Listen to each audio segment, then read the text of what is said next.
Now he's hiking the Appalachian Trail. That's Robert Messick. Hey, good morning. Good morning, Mark. Hey, thanks for waking up early with us. And, yeah, boy, out hiking, is it raining there? It had been, and it's forecast to rain for the next 2 days. I'm currently in Gatlinburg, but I'm going right back to the mountains in a short while, and it's forecast to be a high of 40 and low 20s in the evening. Wow. So it's going to be cold. Fortunately, it probably won't snow, although that was originally forecast too. When you start out to hike the Appalachian Trail, which you started back on the 15th of April, I guess you were in Georgia, right? Yeah, started from Springer Mountains, about an hour or so north of Atlanta. And now you've made your way to Gatlinburg. So I've crossed two state lines from Georgia into North Carolina and then into Tennessee. So I've covered 206.8 miles so far. Wow. I'd like to be further along. The thing was, I was coming down to Fontana Dam, very steep trail, and it had been raining for several days and just completely sloppy with mud and all.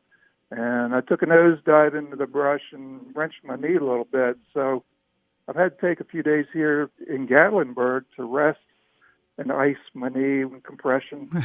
Well, nice little town there that you decided to stop in. Well, it's quite a curiosity. I'd have to describe Gatlinburg as Ocean City, Maryland on steroids.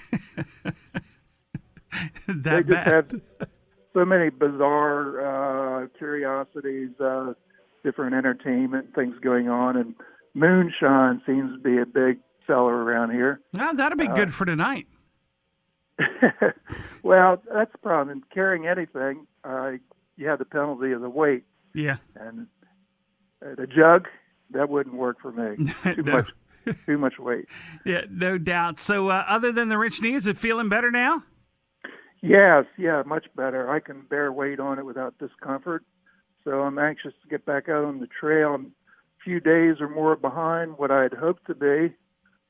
Maybe I'll make it up eventually, especially when I get up into Virginia. It's more of a rolling terrain, not as steep up and down climbs. So I'm hoping to get up to about 20 miles or so per day. Right now I'm averaging, I'd say, 12 to 15. Okay. Now, folks can follow along with your progress at TalbotInterfaithShelter.org, but you've also set up a couple of other ways, Instagram and Facebook as well, right? Yes, and Twitter, and also there's a trail journal. That's at trailjournal.com, and all those, there are links at the TalbotInterfaithShelter.org/long walk home webpage.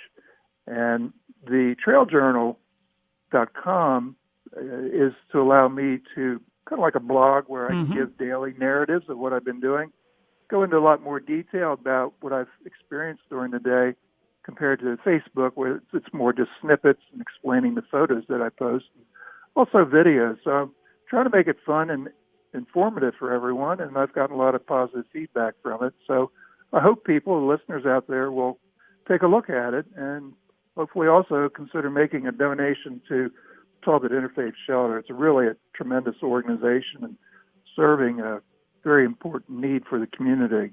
Absolutely, and of course that's why this walk is being done, to raise funds for the Talbot Interfaith Shelter.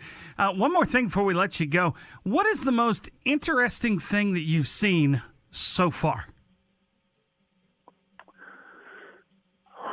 Well, I would say a bear encounter. That was pretty interesting. Oh. I met up with a mother bear and two cubs on the trail, and the two cubs were way up a tree. It was about 75 feet up that they had climbed. I'm guessing they were about 50 pounds each, so they were pretty small, young. But the thing is, the mother bear always wants to protect the cubs, so you can't get anywhere close to that. That meant that the trail at that point was totally blocked. We couldn't move forward. So we ended up having a roadblock, and I documented that on Facebook and in my trail journal. And we tried to scare them off. I was delegated to lead the group through blowing my bear whistle to try to scare them away, but that didn't work.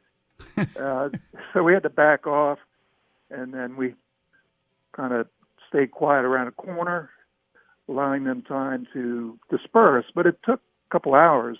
Wow. And that put me way behind. I was hiking with a group, and they ended up getting ahead of me. It took me a couple of days to catch up with them.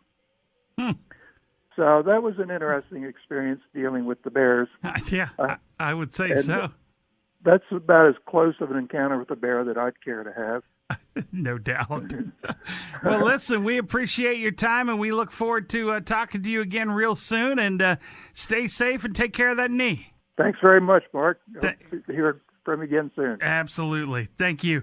Robert Messick, he's marching for the Talbot Interfaith Shelter, hiking the Appalachian Trail. And again, you can check that out at TalbotInterfaithShelter.org and just search for the Long Walk Home.